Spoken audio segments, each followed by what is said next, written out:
Welcome to the Paul Spradley Show, a show dedicated to real strategies from real people practicing real leadership in diverse and inclusive cultures. And now here's your host, CEO of the diversity training firm, the Care-Based Leadership Collaborative, Dr. Paul David Spradley. How goes it? Listen, do you know what I realized driving in earlier today?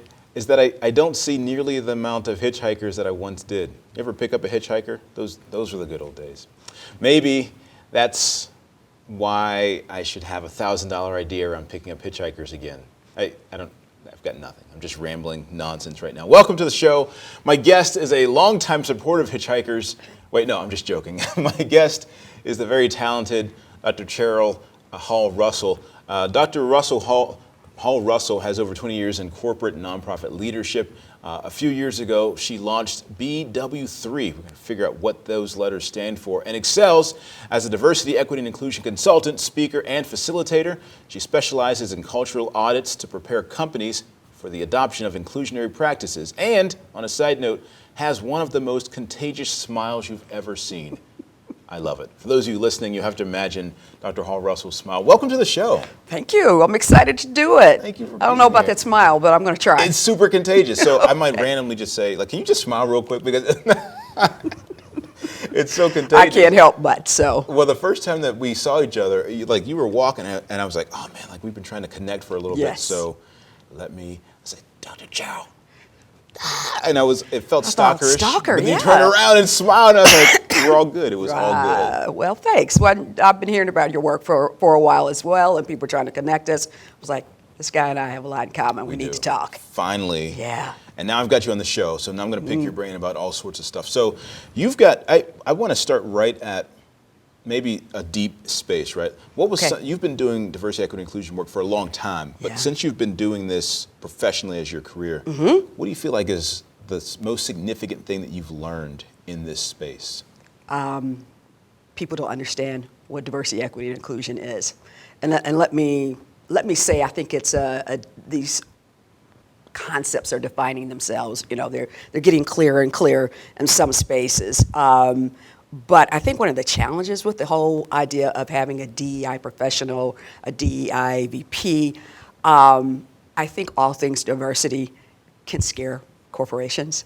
They know they should do this work. They know that they're having trouble sometimes recruiting diversity across race, religion, sexuality. They know they're struggling. They're starting to learn what equity is, that equity and equality are two totally different things. Can you explain those? So there's some folks that might be listening that have heard the words before, but haven't teased out what equity and equality means. So if you start off and you are in the same place, right? You've had the exact same education, and somebody gives the both of you, maybe someone's black, someone's white, they can give you something to add to you, to get an opportunity.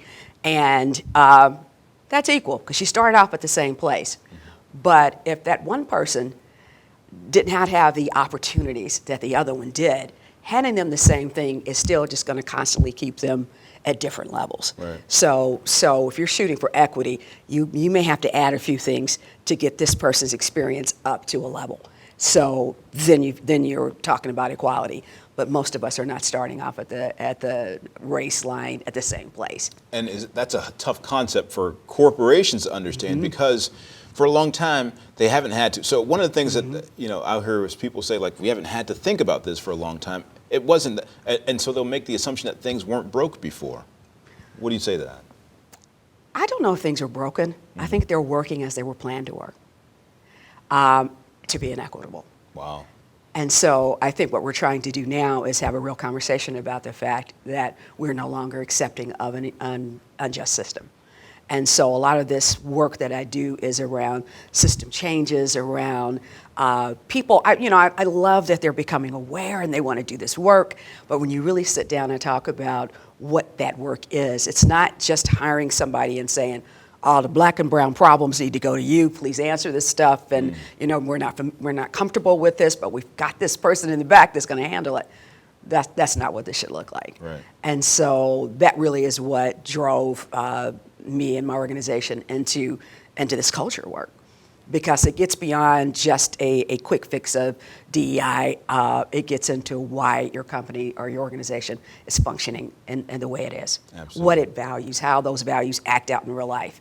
And then you can start to figure out how you bring in others and you provide that space, an inclusive space. But if you don't do that ahead of time and you don't really understand who you are, it's not going to work. Which also sounds like a personal challenge as well, too, right? Like if you don't understand who you are, just kind of going through the motions of life and perpetuating the things that you've been conditioned or taught, consciously and subconsciously, to do, to act, to think, if you don't know who you are, right? And so when you're out in spaces, are you finding yourself navigating in between the individual and the corporate? In terms of my clients? Well, of your trainings, when you're talking with folks, when you're having the conversations about organizational culture, and figuring out, are you weaving in and out between both the organization and having folks sort of reflectively, or sort of intrinsically think about themselves as a part of this culture and how they're perpetuating? Absolutely. So a lot of my focus when I was doing my doctoral work was around authentic leadership. Okay. Really understanding what you're bringing into a room. Leaders influence culture. Culture is just all about your communication. It is about how you talk to each other. It's about your websites. It's about your external presence. It is about your visions and mission. How does that stuff actually play out in real life? And because, I can look at organizations and they'll have fabulous missions, and then you get in and you start to do interviewing and people are not really sure what it means and how to, really put it out there in the world in terms of their work. And so this work that I do starts off with a lot of authentic conversations, having people express to me what they think their cultures are. Why do you want to do DEI work? Ultimately, if you get 6 months down the road, how is this organization going to look differently? Wow. Yeah, and how are you going to contribute to it? And how are you going to have to change? I had an interesting conversation with someone who just wasn't ready. I kept talking about culture change in order to accommodate a DEI program. And she was very honest, but very direct about not really wanting to change the culture. She just didn't feel they were ready to do that. And okay. I hear that a lot. So this show is being filmed in Pittsburgh, taped in Pittsburgh. And you're not from Pittsburgh, you're transplant. Absolutely. Indianapolis, native, Hoosier. Well, I don't know if that's a great thing to be proud of. I don't know. We'll talk about that later. Sports teams are only okay. IU. Pittsburgh is a unique place. And so you had a conversation with an individual who wasn't ready. But it also seems like the city sometimes isn't ready. We collectively think we are, or we say the right things that look like we're moving in that direction. Yes. But we're not. What is your take on that? And in your experiences, how are you making sense of Pittsburgh? Yeah. So I don't come from a liberal bastion. I come from Indiana. Indianapolis is probably about 32% African American, very large Hispanic population as well. And so it was a lot more mixed racially than Pittsburgh. I didn't do all the homework on Pittsburgh and didn't realize this region was the whitest region of its size in the nation. And so that threw me, but I figured it out pretty quickly when I got here. And that lack of diversity has had an impact on how people navigate the space, how corporations hire, how they think about race and gender. It is also very patriarchal. And I've never in 6 cities lived in a city that was as heavily white patriarchal as Pittsburgh. What does that mean? Tease that out a little bit. There is this expectation of leadership by white men that they let us in, that they let women in, that they let folks of color in. But when it gets down to where the seat of power is, it is often white and male. And this doesn't mean they're all abusing it, but it has been traditionally the way the city has worked. And I don't know why that is. I don't know, as a steel town, which was a kind of a man's place to do work, if that influenced the unions. I'm not sure exactly how that happened, because again, I've only been here 9 years. But it's real. Those of us who are transplants here felt it almost immediately. And we felt the racial divide in an interesting way. We hear a lot of discussion around diversity, and there are meetings. I have never been to more meetings around diversity and inclusion, and the language and which is a powerful statement itself. Oh, like my all gosh. of the meetings. We're constantly in a conference, and our numbers are abysmal. Yep. I mean, you begin to talk to and look at numbers from places like Vibrant Pittsburgh when, they talk about people of color coming in, and 2 years later they're going out. Yeah. So there's a lot of wasted dollars in bringing in and recruiting people into a market where they're not comfortable and they're not staying. Right. And so it in a way, it really inspired me to do this work. After 20 plus years as a CEO, I was watching this happen, but more intently here. I had never, I came in with a whole lot of experience, a bunch of degrees, and a lot of success as both a fundraiser and a nonprofit leader. And I felt like I was almost starting over again in some ways. And I was welcomed, but there is definitely a trust gap that happens for Black women in nonprofits here. That we're in the meetings, we're in the conversation, they appreciate our knowledge, but when it comes to really funding or believing in our strategies, Right. there's still a trust gap. So I'm an organization, and I hear you say there's a gap in this idea of funding strategies, right? And I want to lean into that, but I'm nervous. It's Pittsburgh. I have a lot of practice not leaning into that space. Yeah. Is there a process that you work people through as you're going in, or is that more of a conversation? Is that part of the dialogue of your give and take, your flow, to make sure that, hey, I'm going to plant this seed and then try to cultivate this, because I hear you saying that you want to lean in. Now let's put our money where our mouth is, right? And, Yeah. and what does that look like for DI experts in Pittsburgh to try to push that envelope a little bit? So it's a couple tracks for me. BW3 stands for Black Women, Wise Women. Oh. So my question right here says, what does BW3? And I really emphasized and proudly that I work with and for Black women, not just exclusively, but it was a way to raise that unapologetically. And I do a lot of work with coaching Black women leaders and on authentic leadership. So that's one track for me. I really enjoy, especially the generation behind me, and dare not ask me how old I am, but trying to get them to really understand about bringing their whole selves into a position. Yeah. And that word is probably overused, whole self, because there's some stuff you probably need to leave at home. Right. But don't crush your creativity in trying to force it into a space that is not yours. I am neither white nor male, but I can come into a space with my education and with my experience and with my culture, and there are things I'm adding to that room. So I don't spend a lot of time tapping that down. I think that is all of who I am. And so I encourage that strongly. And so when I'm having these corporate conversations about really including people with voices like mine, I have to talk to them about what that feels like when I know I'm not being included. I'm very personal in my conversations with them about my own experiences and very open. And I think I have to be, because I think it's difficult sometimes for people to even understand what I'm talking about, what it feels like not to be included, both as a woman and as a Black woman.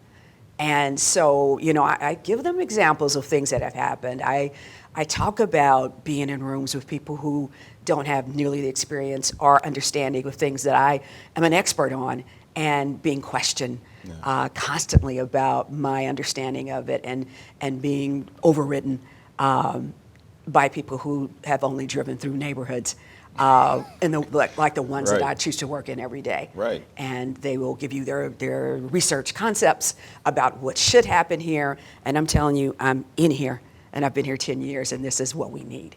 And how that's often overridden by the research. Right.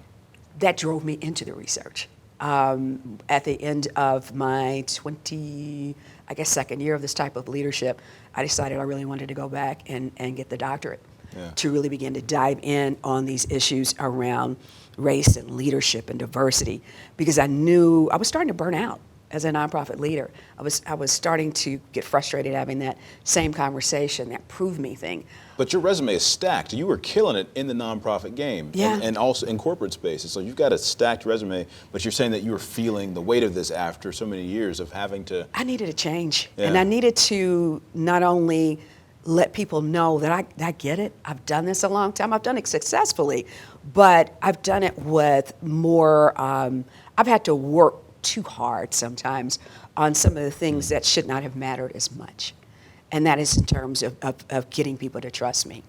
And so I love working with these corporations and organizations now to tell them that story. Because like you, they'll look at the resume and they're like, okay, you're bringing it. Well, let me tell you a little bit of what I had to go through to get to this. And what you may not be aware of that you may be taking your own teams through. And so that gives me that, having that 20 plus years behind me, plus my experience as a researcher, gives me that edge and the ability to kind of explain what does inclusion really look like, and then begin to really talk to them about how they want to change their organization and why. Yeah, what their role may look like for them.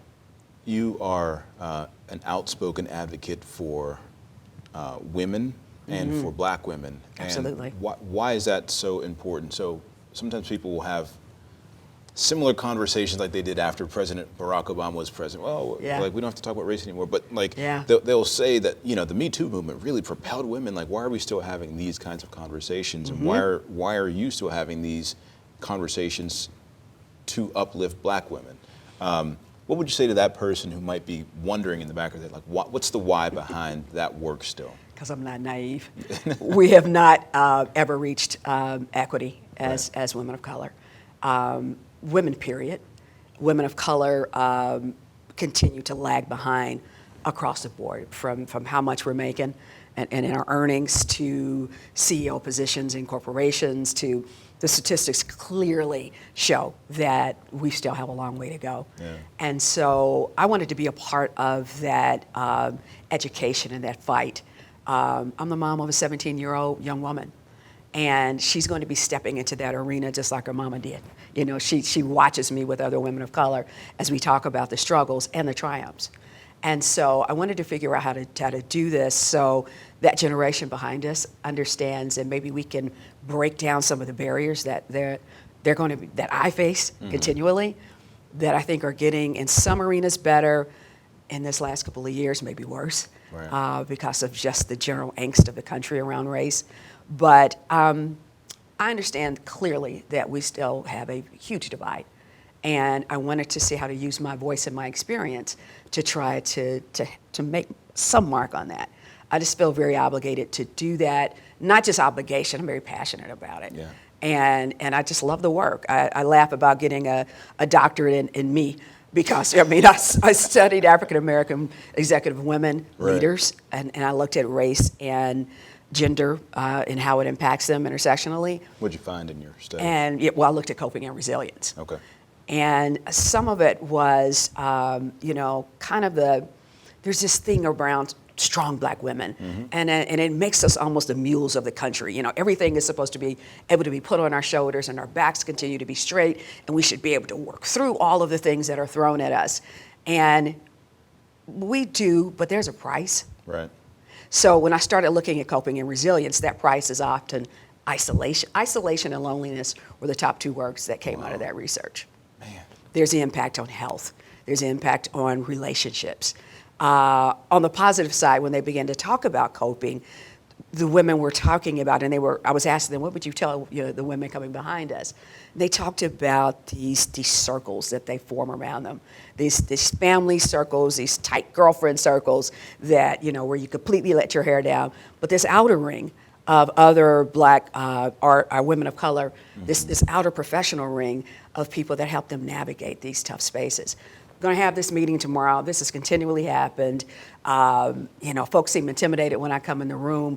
How would you handle that? How would you, handle, your voice? We, black women, we tend to talk with our hands. I know how deep my voice is, and when I'm excited about something, it can be seen as angry.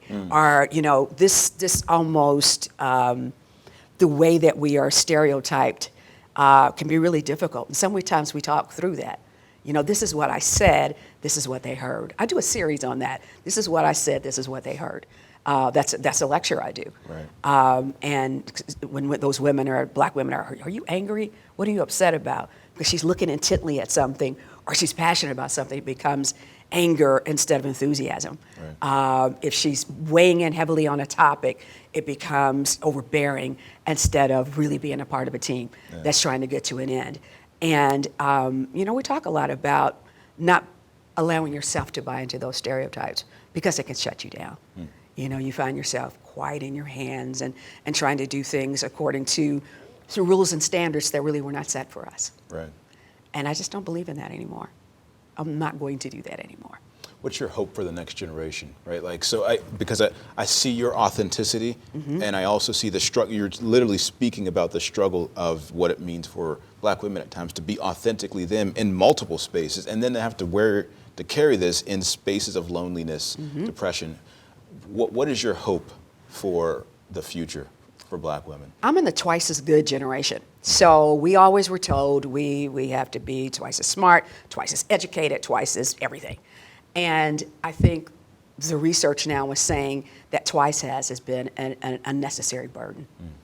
I literally just saw an article last week that said it is just twice as heavy. And I don't want to strap this generation of women behind me with that. You search for what you want. Be passionate about your work. Educate and prepare to come in the job force.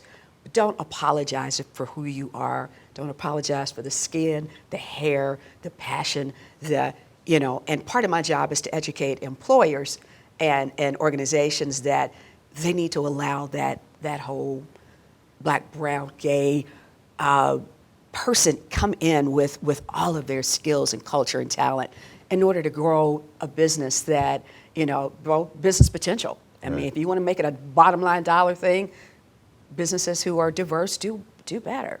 But you also don't want to have people on your team who feel oppressed.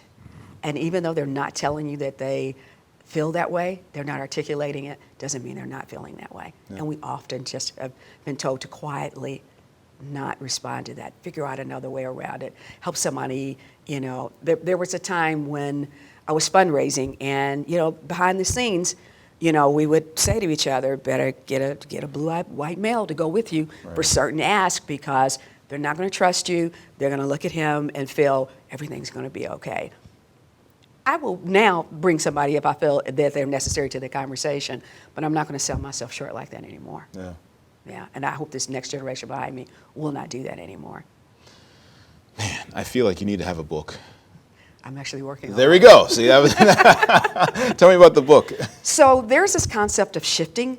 There were a couple of black women researchers in, I think, 2004, Jones Gooder and I'm sorry, I'm slipping on the other last name, but it talked about the idea of how this is not just black women, but people of color walk into white rooms and they shift into this, whatever that standard is, to make white people in the room comfortable with them. We use our sense of humor. We quieted our hands. We made sure our hair was straight and long, and all these things that we did to make people comfortable so we could do our work. Right. So the book I'm writing is Downshifting Black Women on the Road to Authentic Leadership. I'm saying stop shifting to downshift back to who you are. And I really am encouraging that strongly, that we stop making people comfortable about being in the room with somebody as if what I'm bringing is so different, and that's part of educating. As long as you keep switching, then people don't really know who you are, because they'll say that, man, they didn't even understand my capacity. They did, I did all this stuff before. I've been leading in my church. No, you didn't tell anybody. Wow. You've been shifting so much that people don't know who you are. Yeah. So tell them what day one, and if they don't want that and accept that, then you need to figure out where you need to be, where the fullness of you is in the room, and you're able to just kick it, and do the work that you have been put on this earth to do. But as long as you are trying to shift out of who you are to fit someone else's standard, we're in standard bearers. I don't get to set some of these standards, but it's not that I'm not going to try. Right. I'm going to affect those cultures when I come into them as much as I can by being who I am. We could probably talk for another hour because I've got like 15 more questions. I Okay. want to go in all these All right, different let's directions. do it. Well, if we can't though, we have to wrap this show up. Okay. So let me ask maybe one more question. I appreciate that you're both working at corporate levels and you're inspiring the spirit specifically of Black women to be their authentic selves, helping corporate folks understand that culturally you need to accept and embrace the authentic version of this person. Is there a cost? Let me phrase the question. What's the cost for the Black woman who never understands her true self? And what's the cost of the organization that is not embracing the authentic Black woman? I think the cost is there's a definite soul cost when you haven't figured out how to get in touch with yourself enough and are not comfortable enough to express that. I think it does something to you inside. I mean, when you feel like you've always got to be different than who you are, or you have to change massive things about you in order to be accepted, that's not a good thing. I think organizations don't even understand the extent that people do that. And so what they're losing a lot of time is this enthusiasm and passion of an employee and all that they could bring because they don't realize. And when I talk to white men, white women who are in leadership, and I tell them the extent that we shift, they're often surprised by that. I haven't heard the concept. I didn't understand that's what was happening. We see this as standard behavior at work. And I start to talk about how those standards get set and how they don't necessarily fit for us and what you're missing by boxing us into that. And so I think we're never fully included in the conversation where we're not using our own voices. Yeah. They don't know how to include us. And so my thing is about teaching folks how to be inclusive and truly look at me and value what I'm saying and include it for what it is. That's awesome. Yeah. So if people want to connect with you, are you on social media? How can they I am. find I'm you? everywhere. Everywhere. BW3 Culture. I am on Twitter, Dr. C. Hall-Russ. I'm on Facebook as BW3, Black Women, Wise Women. Lord knows I tweet a lot. I've got about 3 Twitter personalities, but Black Wise Women on Twitter. And definitely BW3culture.com is my website. Okay. I'll link all of those in the show notes for folks so they can follow up with you and be fans. I'm a fan. The first time we met, I kind of fanned you. I was like, because you're really doing great work. Yeah. And that's the space that I'm in. Like, there's folks that are in Pittsburgh that aren't doing great work, that have our titles, but aren't doing great work. And well, it's popular. They adopted last week. They weren't DEI. This week they are. Right. and half of them, we're competing with them because sometimes and they want to lowball it. And I'm bringing in. Let's look at your culture. Let's see if you're ready. It's harder work to do it the way I'm doing it. I'm doing it as a researcher too. Absolutely. And it's a lot harder. And I could come in and just do a couple of trainings and tell you you're ready. Open the doors, but it wouldn't be honest. Right. And I'm all about honesty. Thank you so much for being on the show. It's been an Thank you for absolute inviting pleasure. me. It's been pretty cool. I enjoy this. Well, that's our show for today. Listen, I'd like to meet with you and offer you a free consultation how we can together improve the culture in your workplace. You can connect with me on my website, carebasedleadership.org, or find me on social media at Dr. Paul Spradley to schedule your strategy session. You can also check out my friend and colleague, Dr. Cheryl Russell Hall. Thanks for being a part of our community so long.